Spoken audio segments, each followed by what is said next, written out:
We'll call the meeting to order for the Economic Development Authority for Tuesday, October 11th, 2022. Our first item of business is to approve the minutes of our September 13th, 2022 meeting. I'll move it. I'll second. First and second, any additional discussion? Hearing none, we'll call for the vote. All in favor signify by saying aye. Aye. Opposed? That's carried. Item 2.1, next item is the item 3.1, administrative activities for September 2022. Good morning, President Brahman, Commissioners. You have the reports in your packet. I'll just highlight a few items under the Section 8 program. Note, effective October 1st, 2022, we have the additional 3 vouchers that you accepted last month, so we now have a total of 127 vouchers. Note, under the Home Buyer Assistance Loan Program, 2 loans closed during the month of September. And I did want to bring to your attention under the Get It Ready loan program that we do have one loan,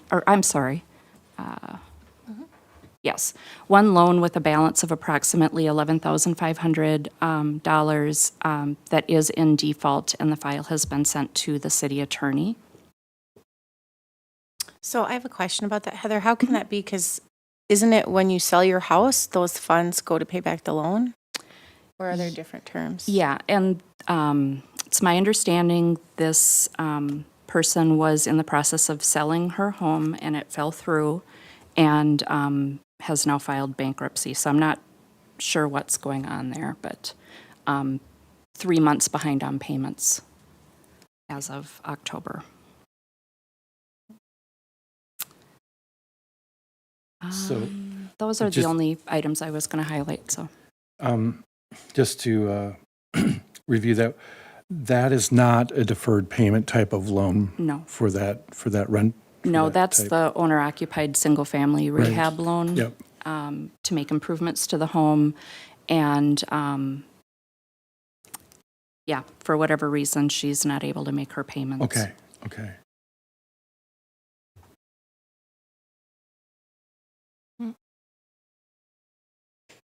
I'll offer a motion to accept the administrative activities report for the month of September. Second. We have a first and second. Is there any additional discussion? Hearing none, we'll call for the vote. All in favor signify by saying aye. Aye. Opposed? That is carried. Item 4.1, Section 8 Housing Voucher Program. This is to look to accepting the budget for 2023 for the Section 8 program. Yeah, so like I said, we administer 127 housing choice vouchers that serve Brown County. Obviously, every year we need to pass a budget. We don't know our funding levels for the upcoming year because Congress hasn't passed the budget yet. So we're basing our 2023 budget on our year-to-date activity for the current year. As you know, the primary issues for this budget continue to be inadequate funding for many, many years. We have not been able to fund our full allocation of vouchers. Looking at our current cost per voucher, we're funding about 107 vouchers in the current year, so about 20 short of what we have available because we just don't have the funding to utilize all of the vouchers that we have. We expect the number to remain fairly stable in 2023 based on our funding projections. So the proposed budget includes funding for January through December 2023. The revenue section includes the federal payments we get for the housing assistance payments and the administrative fees. And the expenditures for the program include administrative costs and the housing assistance payments we make to landlords. Administrative costs for the programs are for staff salaries, wages, and benefits, as well as other miscellaneous expenses for staff training, the annual audit, and other expenses involved with the program.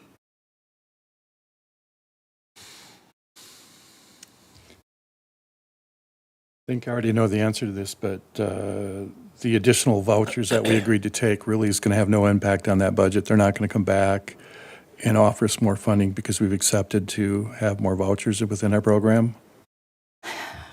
I mean, they should be giving us money for the additional 3 vouchers. Until they pass the budget, it's kind of an unknown, but Right. we should get funding for the extra 3 vouchers. Right. But even in light of that, we don't ever seem to get enough to fund all the vouchers that were allocated to us to be able to utilize. Right. Okay. And when do you assume we'll know?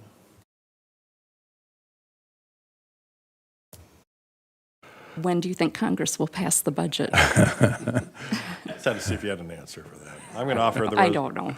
I'll offer a resolution, waive the reading to adopt the 2023 Section 8 Housing Voucher Program Annual Budget. I'll second. We have a first and second. Is there any additional discussion on this matter? If not, hearing none, since it's a resolution, we'll call for a roll call vote. Commissioner Becker? Yes. Commissioner Berg? Yes. Commissioner Yanni? Yes. Commissioner Schultz? Yes. President Brom? Yes, that motion is carried. The resolution is carried, I should say. Okay, gets us to item 5.1, item EDA claims list for October 2022.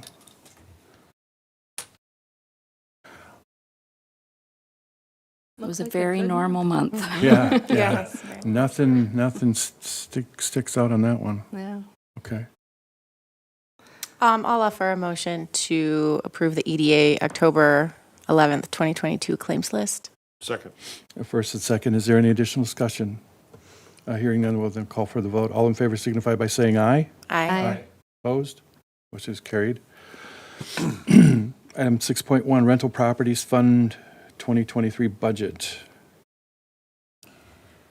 Right. This budget covers the single-family rental house that the EDA owns next door to Broadway House at 320 North Broadway, as well as the vacant lot at 326 North Broadway.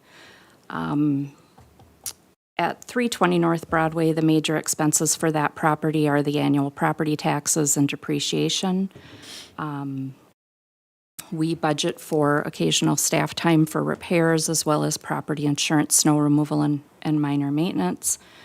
326 North Broadway has been rented to interested parties over the years, and also we've allowed use by community organizations at no charge for short-term fundraisers.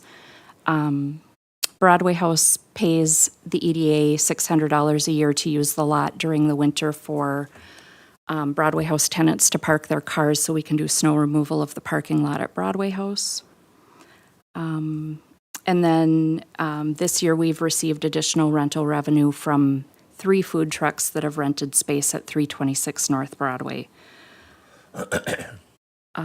So I am proposing a rent increase at the rental house of $25 a year. I think it's currently $600 a year, and I'm proposing to bring it to $625 as the fair market rents continue to rise in our area. So unless you instruct me otherwise, that's the plan. Was that a monthly or annual for the rent? Monthly. Okay. I thought so. $625 a month is There what you I'm go. proposing. Okay, I thought so. I just want to make sure. I was like, wow. that'd be a Otherwise, good I would deal. have said maybe we need to look at that a little differently. Otherwise, I'd want to rent it.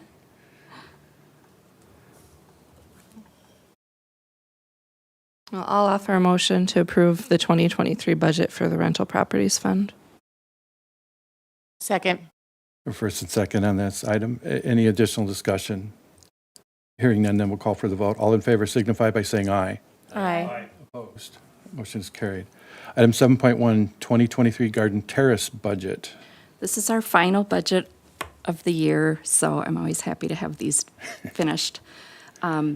So for Garden Terrace, the 2023 budget includes a significant rent increase. Lloyd Management has been doing unit upgrades throughout all 88 apartments. So the rent increase is reflecting those upgrades. The upgrades included new stainless steel appliances, as well as bathroom upgrades. Staff has compared the proposed rents with other market rate properties in New Ulm, and we do feel they're in line, so we recommend approving them as proposed. I won't go through them all. You can see them in your report, the proposed rent increases. We've been working at increasing rents for several years to really get them in line with other market rate properties, so that we aren't. We had sort of a formulation that we had used in the past, correct? Is this in line with that? Yeah, we're kind of looking at what other market rate properties are charging per square foot. And even on our largest apartment, we're still, I would consider it to be a little bit low for the square footage. The square footage on a 2-bedroom den at Garden Terrace is about 1,400 square feet. There are smaller apartments in New Ulm that are getting 600 or 1,600 and more a month for smaller apartments. So, you know, I feel these rents are more than fair comparably, and we don't want to have private market landlords feel like they can't compete with us in attracting tenants, so. Heather, do the renters know that an increase is coming?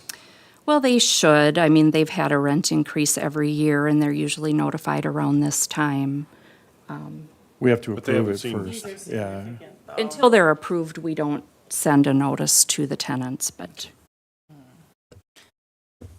And we've continued to have a waiting list. That's never gone away. yeah, I mean, we have had a little more vacancy than in the past, but that's due to the unit upgrades. When there's a turnover, we're doing some significant rehab on the apartment before it's re-rented. So we're taking going it off the offline market, for, you know, a month or so. So that's really what's leading to the increased vacancy rate, not that we don't have demand. Lloyd Management, their fees, have they increased, and how does that play into these? Their fee is a percentage of the rent collected. I believe it's 4.75% of the rent. So it'll increase as the rents increase. Most of our apartments there are the,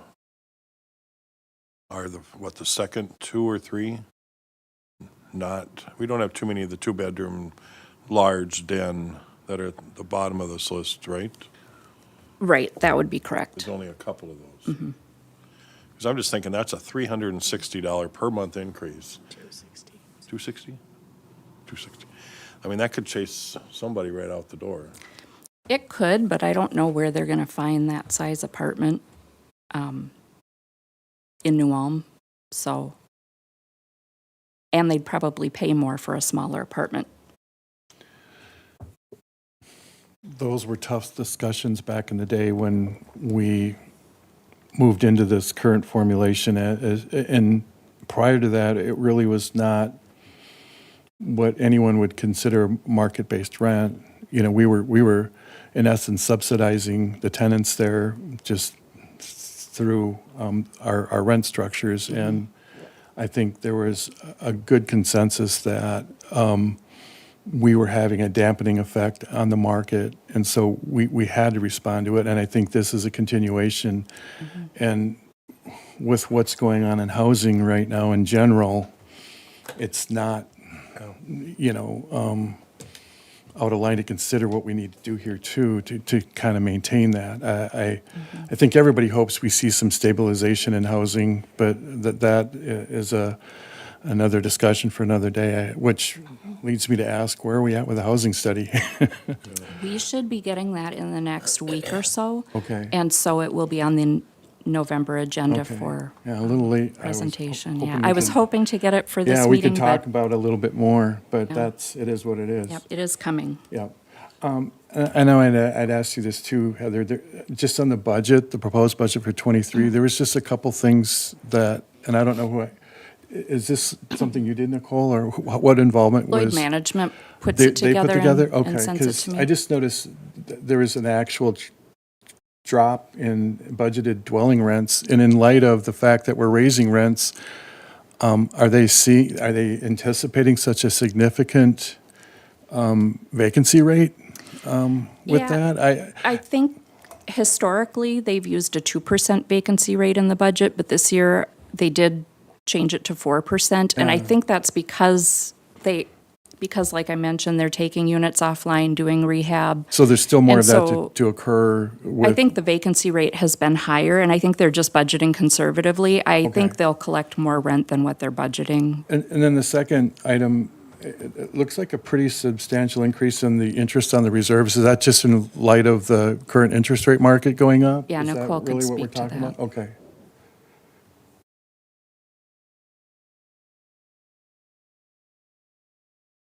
How will this be communicated? Does Lloyd Management communicate the increase, or do we communicate that? Lloyd Management will communicate that to the tenants once I let them know the rents have been approved. And that will go out, I mean, it has to go out by the end of November to give a 30-month notice, but they'll send it out as soon as they know. So they should go out this week.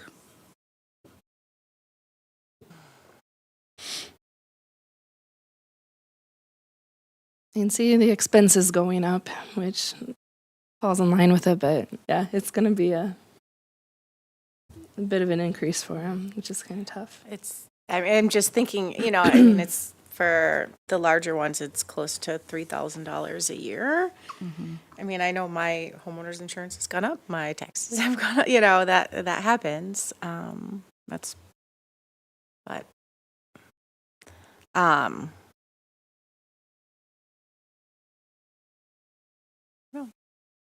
Yeah, if you look at the 2022 budget, we're anticipating ending the year with just over $20,000 net income. That's, not a lot for a property like that. So I do think the rent increases are warranted to keep up with our costs.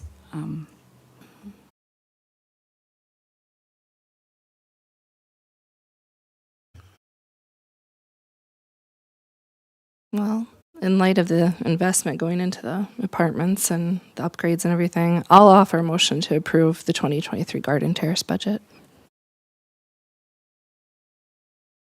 I'll second. We have a first and a second. Is there any additional discussion? Call for the vote. All in favor signify by saying aye. Aye. Opposed? That motion is carried. Item 8.1 is the Economic Development Activity Report for September. Right, just highlight a few of the economic development activities in September. Update on the New Ulm Partnership. A letter was mailed to large employers explaining what the partnership is and different efforts that we're working on. We're currently seeking sponsors for the billboard campaign that we plan to start the beginning of next year. And the group is continuing to work on exploring immigration work visas to attract talent to our community to fill some of our job openings.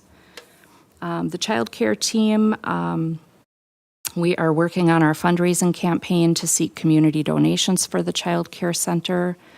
Those letters should start going out hopefully next week. And we are finalizing the provider training event that we are planning in November. And the only other activity is the Small Business Incentive Grant. A new application was received and placed on the waiting list.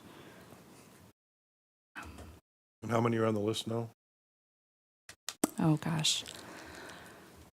On the waiting list, I would say somewhere between 8 and 10. Wow. Yeah. All the money for next year is already spoken for? Wow, Looking that way. Yeah. good thing somebody's retiring.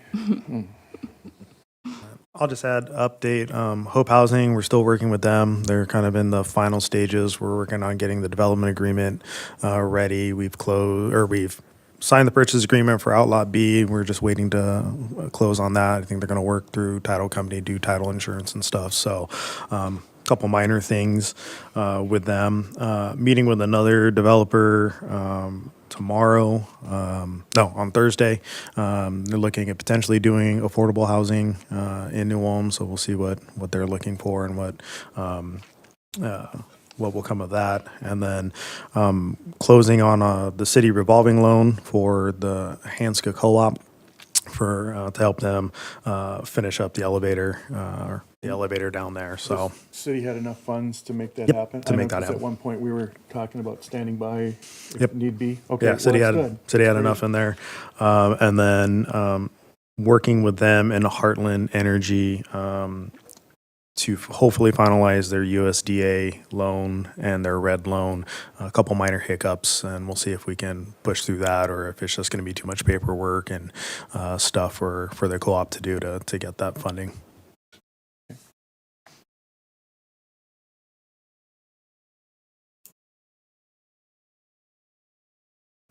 I'll make a motion to accept the Economic Development Activity Report for September 2022.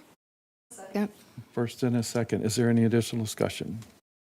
Hearing none, we'll call for the vote. All in favor signify by saying aye. Aye. Aye. Opposed? That motion is carried. Item number 9, New Ulm Business Resource and Innovation Center Report, New Brick. Thanks for your patience, folks. I tried to go as quick as I could, if you noticed. I don't know. You did just fine, Well, Ben. thanks, Paul. Well, good morning. I think this is the first time I've given a presentation to the EDA board, so for those of you who don't know me, I'm Paul Wessel. Last, I don't think we've met much. we met. I was at your retirement party, I remember that. But I thought it'd be helpful just to summarize as we're going into the fourth quarter, what we've done. Suffice to say that when I was offered this position, I didn't realize the amount of work that needed to be done to get us to a certain level. It went down to the point of looking at the organizational structure, the bylaws. We thought we could take tax-deductible donations. We were, by IRS designation of 501c4, so we cannot take tax-deductible donations, and so that ensued. But this all gets into what I'm going to talk about today is how we are moving forward towards self-sustainability. And so I'd like to share with you just a little bit about what we've done. I'll give you a little of the history, what we've accomplished in this short period of time, some of the challenges and some of the initiatives that we've embarked on. We really have 3 pillars called Build, Grow, and Sustain. And under Build, we've initiated Project Lead the Way. Under Build, we've helped Sweet Haven Tonics, the Spark Bus, Project Spark, which is our business incubator, and one that I threw in there, which is certainly open for discussion, but I think it's really kind of neat. In past lives, I've been involved in biodiesel and ethanol plants, but the AMPI plant puts out 150,000 pounds of waste butter every year. That's a fatty acid chain. That can be converted to fuel. And I'm going, well, that might be kind of cool. And then I was over at the Transform Mankato initiative, and someone from NERL, the National Energy Laboratory Research, I think, showed where biomass distribution was, and the hot spot for biomass distribution is New Ulm, in that area. So you're talking about switchgrass, corn stover, different things that can be converted to either ethanol or biofuels. So I thought it'd be interesting to see if something was there that we could convert. And there's some loans. And by the way, that waste butter has an impact on our wastewater and everything else as well. So there are some grants out there through the EPA and through others where they might help us fund a study to see if that's a viable revenue-generating entity. Under Grow, we've helped Windings. Windings has developed a new motor for the petrochem industry with Gore-Tex. It's completely waterproof. But yet Windings had no relationship at all in the oil and petrochem industry. So I have contacts at the University of Wyoming, which is the #1 oil and gas petrochem college in the country. And now Windings and the University of Wyoming are working together. United Upholstery, we're helping them with a REAP grant to put solar panels up on their roofs. With Shells, a couple of things. Shells, by the way, donated some of their automation equipment for our Project Lead the Way initiative and eventually a STEM lab. But Shells, I I've got a very good friend who is one of the premier walleye fishermen in the country, and I've been pestering Shells for a while to get him to work with Shells to endorse Shells beer. And so they're meeting at the end of the month to do that. I've just dug into Cala a little bit and helping him understand his business model and how we can help him move his products. And then there's a confidential project that we're working on with DLC that I'm bound by non-disclosure, but it could bring a significant number of jobs to New Ulm as well. And then sustain. I know I sound like a broken record about Martin Luther College, but they're at a historic low enrollment rate. And the two competing colleges, which are Wisconsin Lutheran College in Milwaukee, their freshman class was up by 30 students this year. And Bethany has gone in the last 6 years from an average of 160 students in the freshman class to 215. And that's with 80% of the student body coming from Wisconsin. There are storm clouds on the horizon, and we need to be thinking about that. Oak Hills. I served as a technology consultant for the Department of Aging for the state of Minnesota. The general trend in long-term care is that single entity long-term care facilities cannot survive on their own anymore because they rely so much on Medicaid payments. So I'm trying to get partners. One is Western Homes in Cedar Falls, to come up and talk with Candace and their group to see how we might partner together.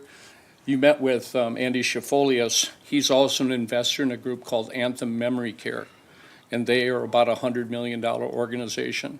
And so we're starting discussions with them as well. We've got to start thinking outside the box a little bit. And then with AMPI, we're looking at some different initiatives with them as well, from housing all the way to the butter thing, and that fills in with the biofuels initiative. So what have we accomplished? Sometimes it's easier to start fresh than it is to reinvent. But we believe we successfully rebranded and rebuilt the New Ulm Economic Development Corp. With a new name, new website. Reestablishing credibility takes time, and it takes time to establish a successful track record. We've developed sustainability strategies, but it will take time to implement. With Project Lead the Way, I know Jeff Bertrand talked last week, but we've conducted two sessions already where we brought the PLTW executives to New Ulm with 22 teachers each time. The last time, 3 teachers from Sleepy Eye St. Mary's also attended.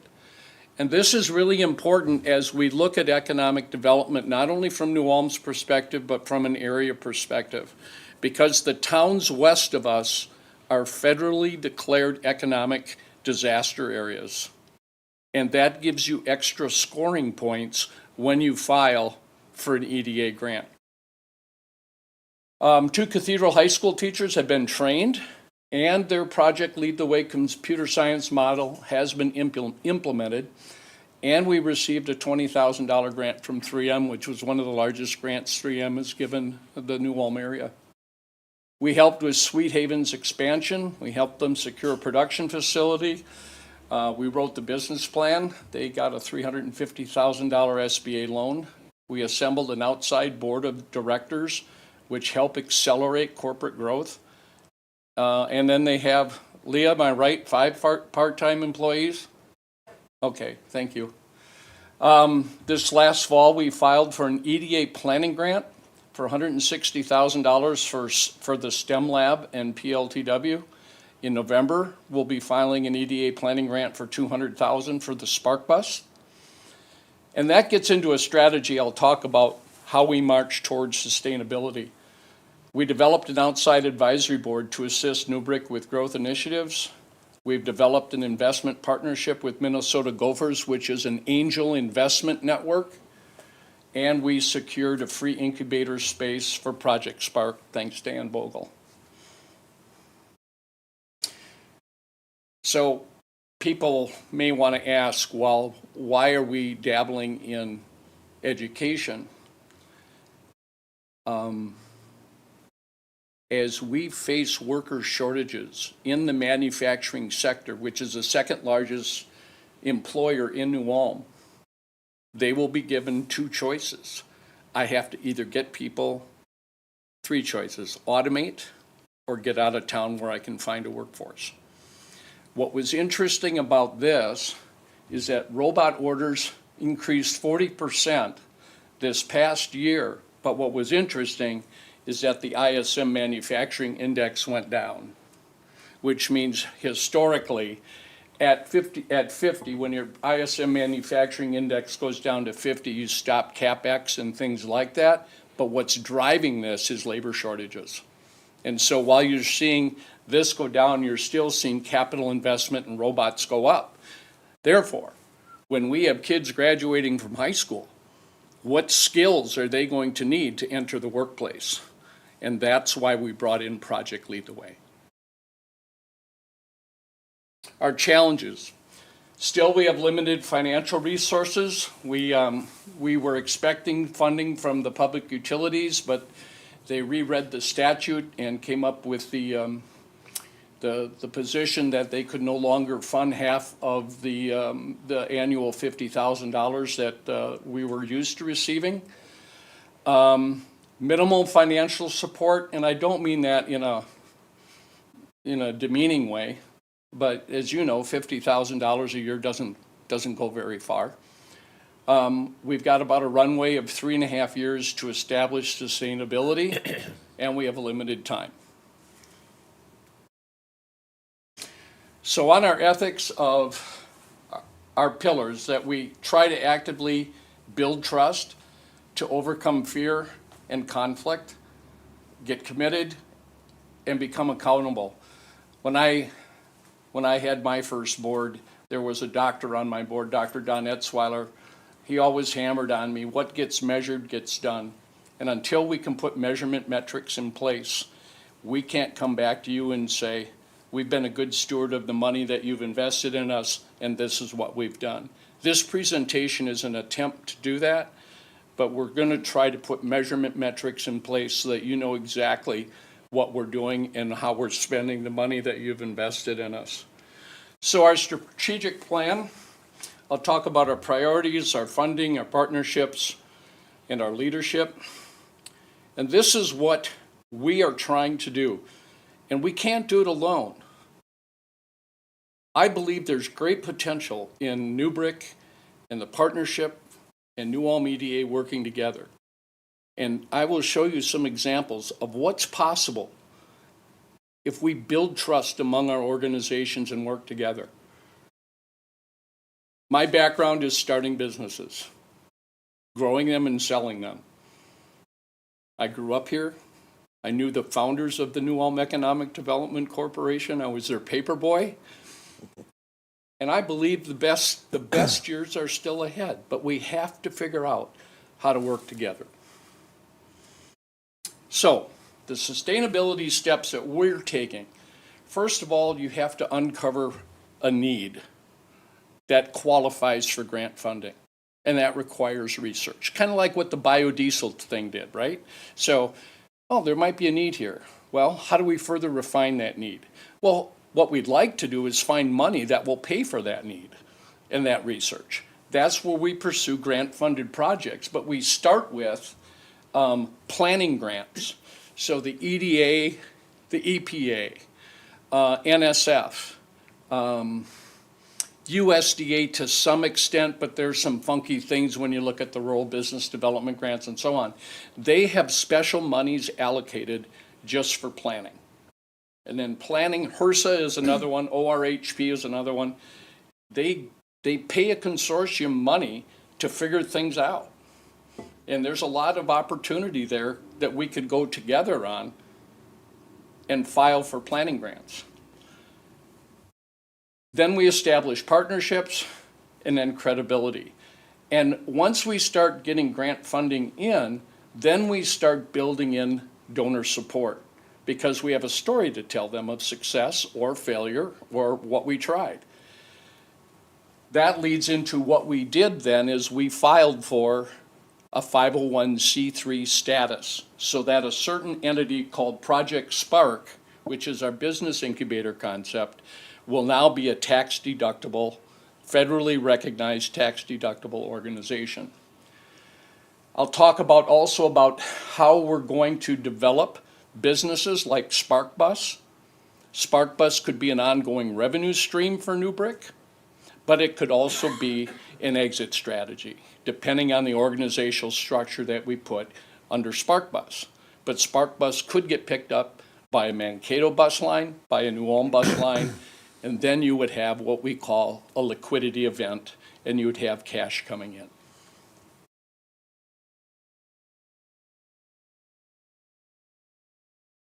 This last year, Itasca got a USDA RISE grant, and with the Economic Development Authority, the city, a college, and everything else, they secured over $1 million in grants, in one grant. It was called a RISE grant by USDA. They're not any bigger than New Ulm.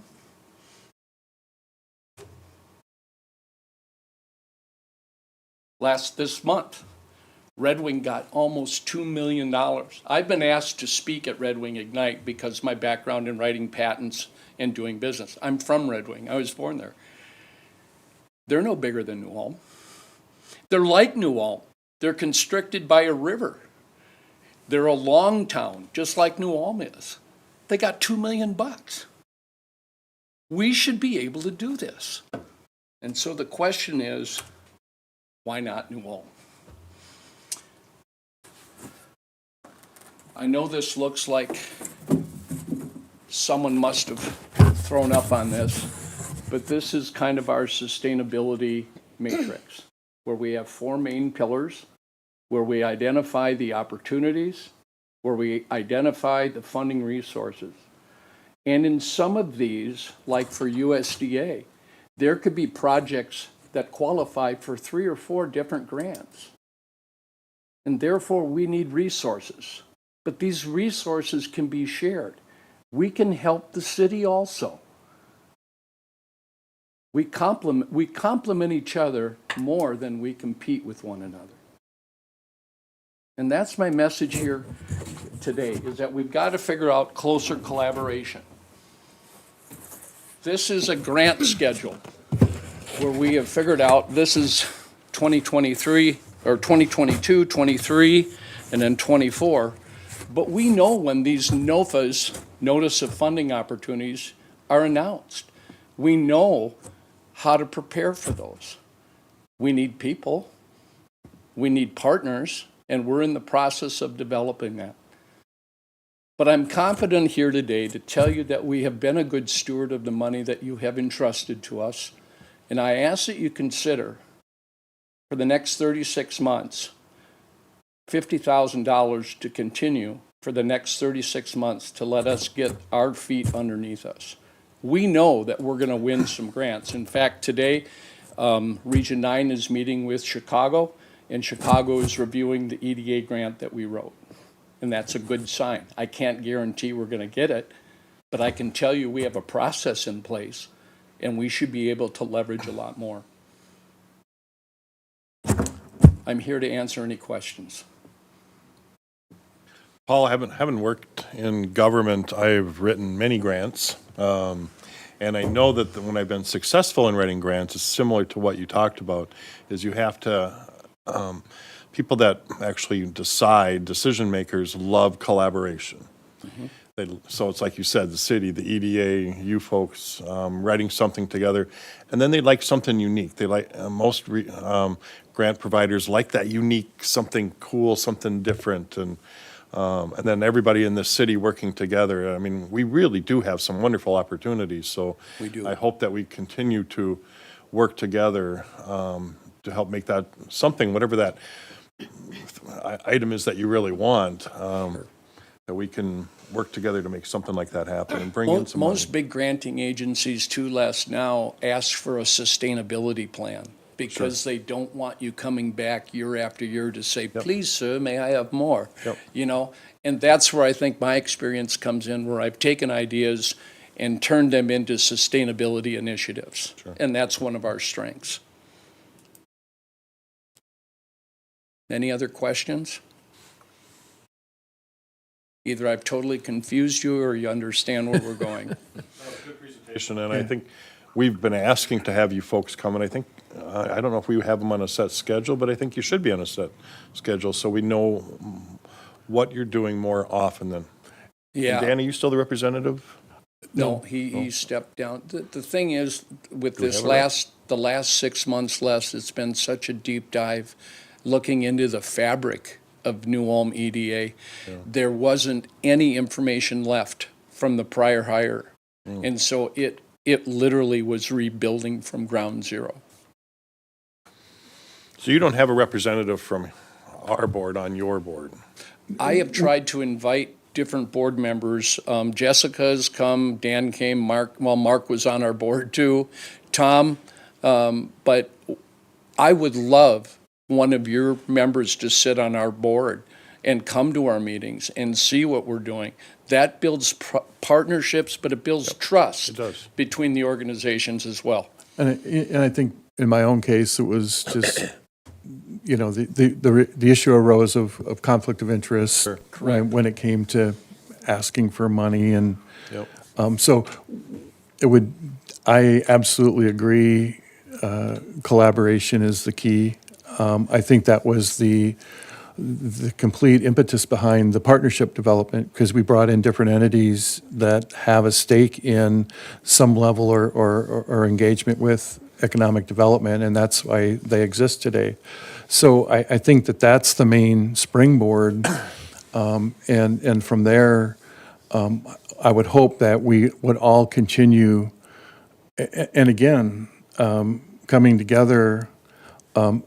You and I have had numerous conversations, I'm not going to lie, and so, things like Project Lead the Way and this BARC bus, they were not surprises to me but I think the things you've hit, and I think in the amount of time, you've really kind of gauged where we're at, and it's been a pretty limited amount of time, really, Right. and what our needs are.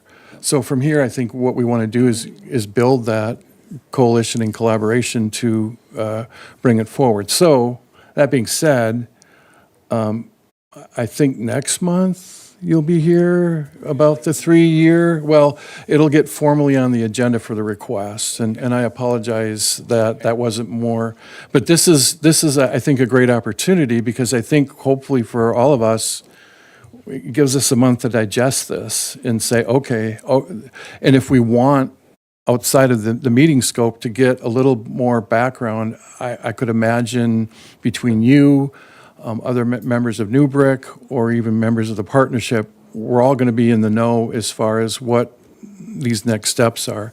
And I'm really encouraged, because I think for the longest time, we've always felt like we've had to go it alone in New Ulm, and I don't know why, but there are numerous resources out there that I think it benefits us as a community to look into and tap into, and it sounds like that really is what's beginning to occur here. So now, if we build that collaboration, like Les said, it's going to only up our chances of hopefully being successful in some of our requests. Well, and that's why I brought up the Itasca and the Red Wing Initiative, because it shows the power of collaboration, because I know Red Wing Ignite works with the Red Wing Port Authority and their city government as well. I've been over to visit them.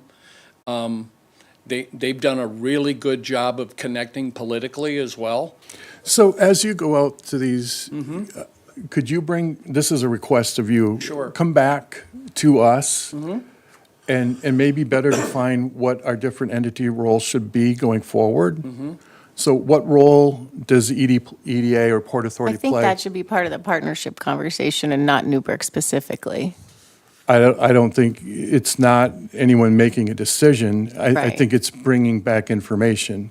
And I think with that information, what we could do, and I don't care if it's disseminated through the partnership or whatever, but I think the city, the EDA, New Brick, the partnership, we all have a role to play. And I think what we want to do is maybe better define what those roles are. And we can learn from other communities that have been successful in that endeavor. And I think that's what we would want to try to do. for our next steps to formulate this collaboration in a better way so we are successful. I agree, and if Itasca can do it, and again, Red Wing can do it, why can't we do it? You know, Right. there's been no multi-million-dollar or million-dollar grants in the southwest corridor of Minnesota. It's always that way. And even like with Red Wing Ignite, they're plugged into the Angel Investment Network in Rochester, where Andy Schifolius is a member. But the thing with Gopher Angels also, I would love to have an angel investment network that's just in the southwestern part of Minnesota, where we can start incubating. But the other thing I would also ask too, or to consider, is because New Ulm is a population under 25,000, we also get preferential treatment by the USDA for being a smaller community. We've had Green Seam come over and say, hey, maybe we could put an incubator over in New Ulm because they're in Mankato, so they're disqualified from getting the small town preferential treatment if they go and pursue EDA or USDA grants. And so I think there's a number of strategies that we can use. We'd love to have EDA's help and input in development of Project Spark. It's all there.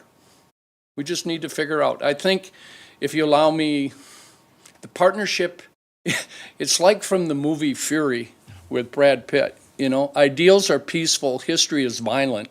And I'm not saying that the partnership is violent, but we're a very loosely knit group. And trying to hold a loosely knit group to accountability measures in what gets done is difficult. And so we have to work through that as well, because I think once we figure that out, then we'll be in a much, much better position to go after a lot of these different grants.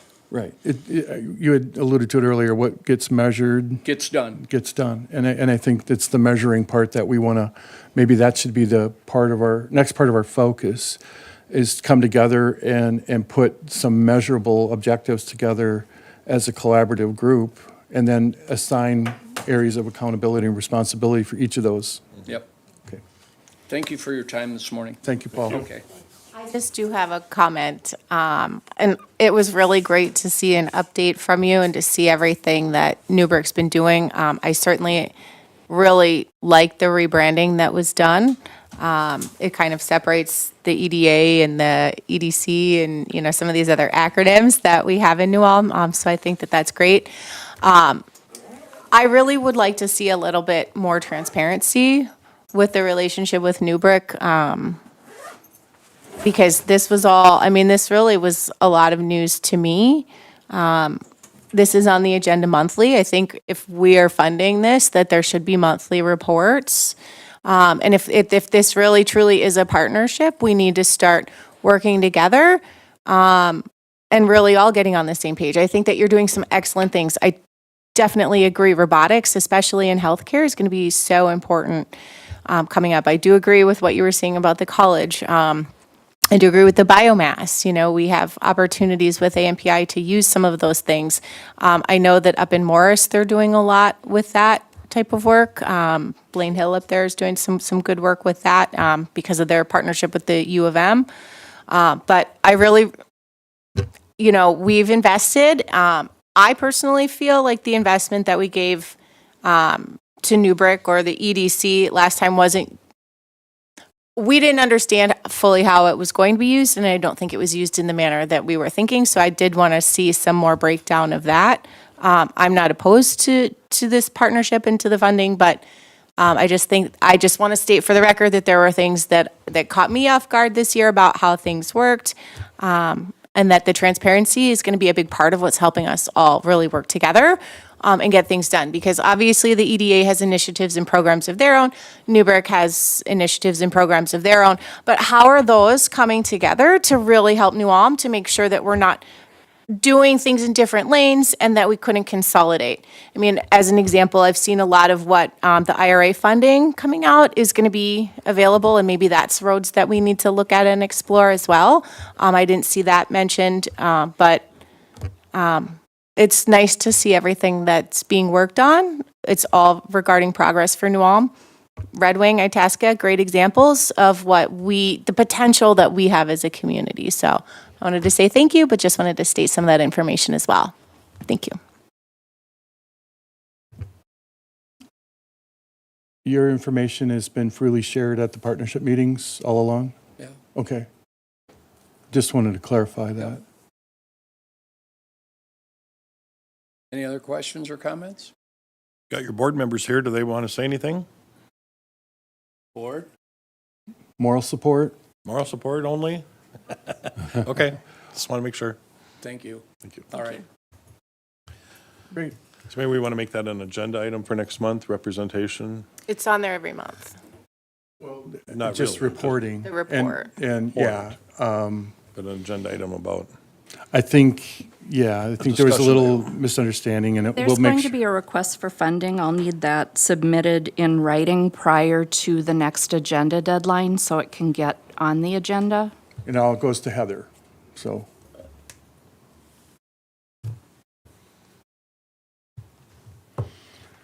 Okay, we're on to announcements. We are going to be touring the property at 1314 West Ridge Road. motion to adjourn.